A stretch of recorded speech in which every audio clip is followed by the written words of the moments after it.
അധ്യാപകർക്ക്, അഭ്യുദയകാംക്ഷികൾക്ക് എന്റെ ഹൃദയാഞ്ജലി. നിയമങ്ങൾ, നിബന്ധനകൾ, തർക്കങ്ങൾ, കൽപ്പനകൾ സർവവും മറന്നാടും മലയാള നാട്. ദൈവത്തിന്റെ സ്വന്തം നാടെന്ന പേര് മാറ്റാൻ സമയമായി. കണ്ണുനീർ തുള്ളികൾ വീണുടയുന്നോരൻ കണ്ടില്ലെന്നു നടിക്കുന്നു രാഷ്ട്രീയ കേരളം. ഞാൻ അവതരിപ്പിക്കട്ടെ തമസോമ ജ്യോതിർഗമയ. കഥ ആരംഭിക്കുമ്പോൾ ഞാൻ അവളുടെ ഗ്രാമത്തിലേക്ക് പുറപ്പെടുകയാണ്. നിങ്ങൾക്ക് എന്റെ കൂടെ വരാം. ഹരിത മനോഹര വയലേലകളാൽ സമൃദ്ധമാണ് ഈ ഗ്രാമം. ഇളനീർ കൂടങ്ങളേന്തും കേര പെൺകുടിമാരുടെ ഗ്രാമം.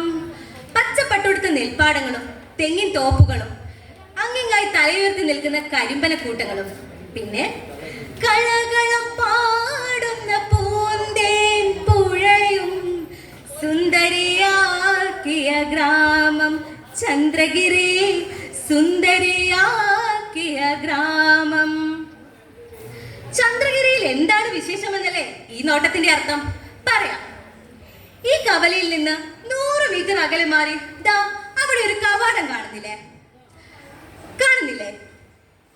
ആ കവാടത്തിന് മുകളിൽ അർദ്ധവൃത്താകൃതിയിൽ ഒരു കമാനം കാണുന്നില്ലേ? ആ ആർച്ച്.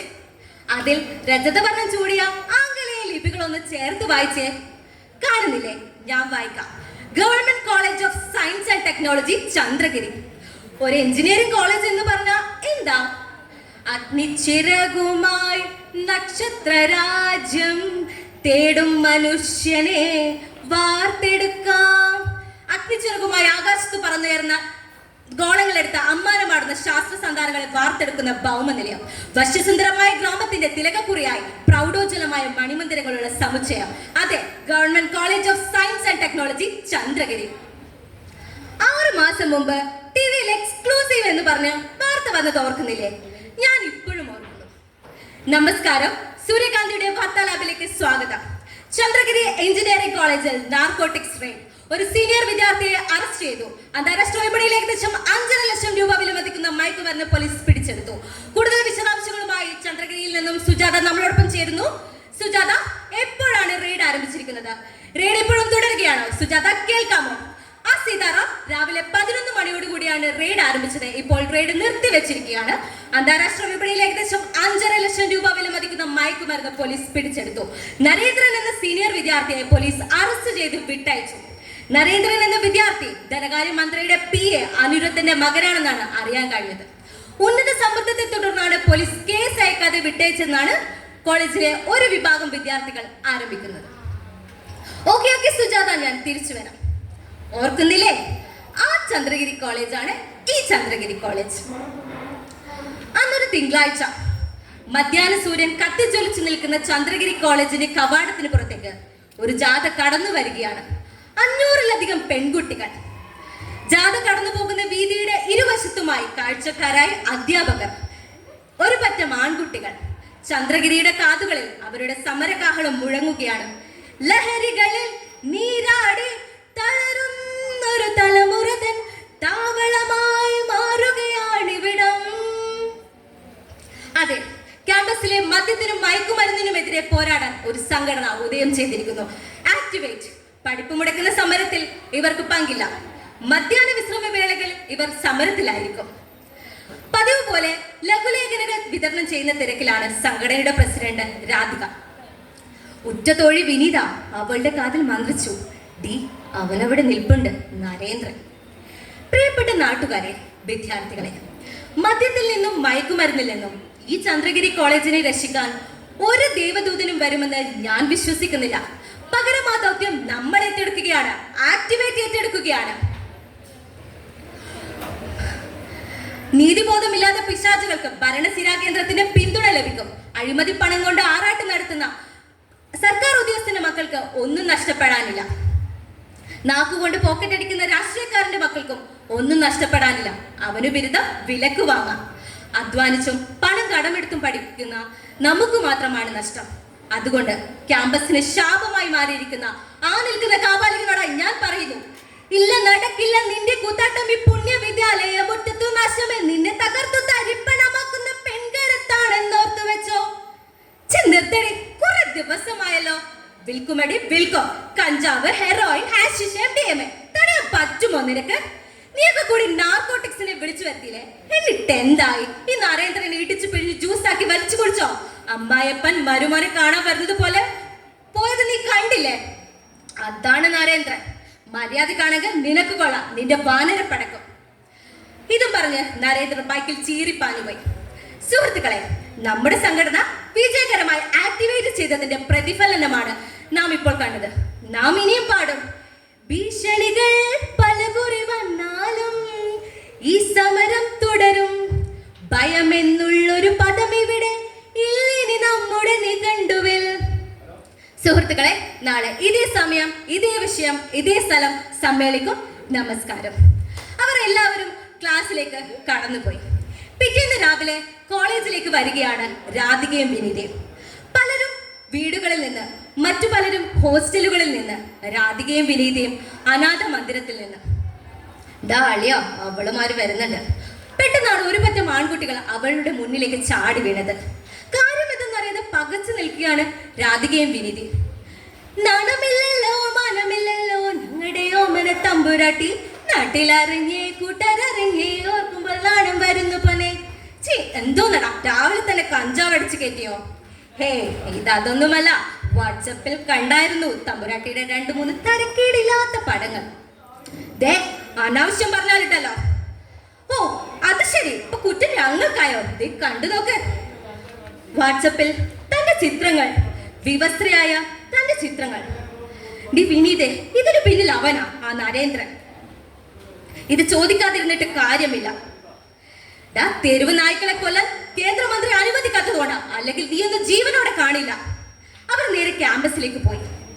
അവിടെ കമ്പ്യൂട്ടർ ലാബിന്റെ വരാന്തയിൽ കാത്തു നിൽക്കുകയാണ് നരേന്ദ്രൻ. നീ നരേന്ദ്രൻ അല്ലടാ, നരാധിപൻ. ഓ, വാട്സപ്പ് കണ്ടു അല്ലേ?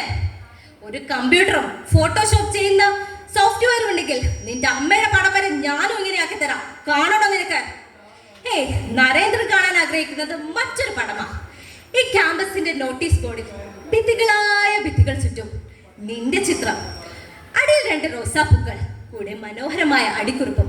പ്രിയ കൂട്ടുകാരിക്ക് ആദരാഞ്ജലികൾ. മനസ്സിലായോ? അവൾ അതിന് മറുപടി പറഞ്ഞില്ല. നേരെ പ്രിൻസിപ്പലിന്റെ റൂമിലേക്ക്. Good morning sir. സാർ, എന്റെ അശ്ലീല ചിത്രങ്ങൾ വാട്സപ്പിൽ പോസ്റ്റ് ചെയ്തിട്ടുണ്ട്. ഇതിന് പിന്നിൽ അവനാ നരേന്ദ്രൻ. സാറിനറിയോ, ഈ ക്യാമ്പസ് ലഹരിയുടെ താവളമാക്കി മാറ്റിയത് അവനാ. ഇനിയെങ്കിലും അവനെ പിരിച്ചുവിട്ടൂടെ? രാധിക, നരേന്ദ്രന്റെ അച്ഛൻ ഭരണകക്ഷിയിൽ സ്വാധീനമുള്ള ഒരാളാണ്. നിനക്കറിയാലോ, എനിക്കിനി റിട്ടയർ ആവാൻ ഇനി 1 വർഷം കൂടിയേ ഉള്ളൂ. ഒരു കള്ളക്കേസിൽ കുടുക്കിയ പെൻഷൻ പോലും കിട്ടില്ല. അതുകൊണ്ട് നിവൃത്തിയില്ല. സാറേ, കഞ്ചാവിന്റെ മണം കൊണ്ട് ക്ലാസ്സിൽ ഇരിക്കാൻ വയ്യ. ലഹരി ഉപയോഗിക്കുന്ന 300-ലധികം കുട്ടികളാണ് ഈ ക്യാമ്പസിലുള്ളത്. എൻട്രൻസിന് ഏറ്റവും കൂടുതൽ റാങ്ക് നേടി വന്നവരാണ് ഇവിടെ ഉള്ളവരിൽ. അവരാണ് ദിനം പ്രതി നശിച്ചുകൊണ്ടിരിക്കുന്നത്. സാർ, എന്തെങ്കിലും ഒന്ന് ചെയ്യണം. രാധിക, ISROയിലെ നമ്പി നാരായണന്റെ ഗതി എനിക്ക് വരുന്നത് കാണണോ നിനക്ക്? തൽക്കാലം നടപടിയില്ല. രാധികയ്ക്ക് പോകാം. മധ്യാഹ്ന വേളകൾ സമരോജ്വലം, വീണ്ടും കടന്നു പോയി 7 ദിനങ്ങൾ. അന്ന് പതിവിലും നേരത്തെ പ്രിൻസിപ്പൽ ഓഫീസിലെത്തി. Hello, yes, principal, Chandragiri college. ഓ സിസ്റ്റർ ജസീന്ത, ഒത്തിരി നാളായാലും വിളിച്ചിട്ട്. എന്തൊക്കെയുണ്ട് വിശേഷം? ആക്സിഡന്റോ? രാധികക്കോ? ഏത് ഹോസ്പിറ്റൽ? ഞാനിതാ എത്തിക്കഴിഞ്ഞു. ഗാർഡിയൻ ഹോസ്പിറ്റലിന് മുന്നിൽ ഇറങ്ങുന്നു പ്രിൻസിപ്പൽ. അദ്ദേഹം അന്വേഷിക്കുകയാണ്. ഇപ്പോൾ ആക്സിഡന്റ് ആയി കൊണ്ടുവന്ന രാധിക എന്ന പെൺകുട്ടി കാഷ്വാലിറ്റിയിലാണ്. അത്യാഹിത വിഭാഗത്തിൽ അർദ്ധപ്രാണനായി രാധിക. തൊട്ടടുത്ത് സിസ്റ്റർ ജസീന്ത, കൂടെ 2-3 ചെറുപ്പക്കാർ, 4 ഡോക്ടർമാർ. അദ്ദേഹം വിളിക്കുകയാണ്. രാധികെ, മോളെ രാധികെ. ചോരപ്പാടിൽ വീണ അവളുടെ അതരങ്ങൾ പറയുകയാണ്.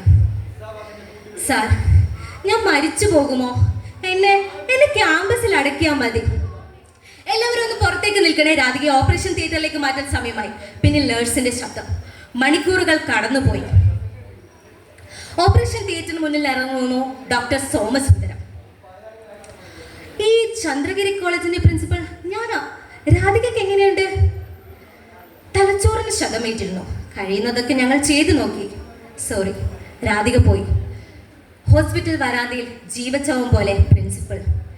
കൺപീലി മെല്ലെ നനഞ്ഞു മിഴിയോരം കണ്ണീർ തടാകങ്ങളായി മാറി. അവളുടെ വാക്കുകൾ അദ്ദേഹത്തിന്റെ ചിന്തയെ അലട്ടാൻ തുടങ്ങി. എന്നെ ക്യാമ്പസിൽ അടയ്ക്കാൻ മതി, എന്നെ ക്യാമ്പസിൽ അടയ്ക്കാൻ മതി. ക്യാമ്പസിലെ മൾട്ടിപർപ്പസ് ഹാളിൽ രാധികയുടെ മൃതദേഹം അടങ്ങിയ ആംബുലൻസ് എത്തി. രാധികയുടെ മൃതദേഹം ആംബുലൻസിൽ നിന്ന് ഇറക്കാൻ ശ്രമിക്കുകയാണ് നരേന്ദ്രനും കൂട്ടരും. ആൾക്കൂട്ടത്തെ വകഞ്ഞു മാറ്റി വിനീത മുന്നിലെത്തി. വേണ്ട, അവളെ ഞങ്ങൾ എടുത്തോളാം. കൊത്തിയെടുത്ത് അത്തിമരച്ചോട്ടിൽ എറിയുമെന്ന് പറഞ്ഞവനാ നീ രാജവെമ്പാലിയ. അവരതിന് മറുപടി പറയാതെ മാറി നിന്നു. നീ നോക്ക്, അത്തിമരച്ചോട്ടിൽ നീ നോക്ക്. ഞങ്ങളുടെ പൊന്നിനുള്ള ശവകുടീരം ഞങ്ങൾ പണിതു കഴിഞ്ഞു. ഒറ്റ രാത്രി കൊണ്ട് ഷാജഹാൻ മുംതാസിന് പണിതതിനേക്കാൾ ഞങ്ങൾ വിലമതിക്കുന്ന ശവകുടീരം.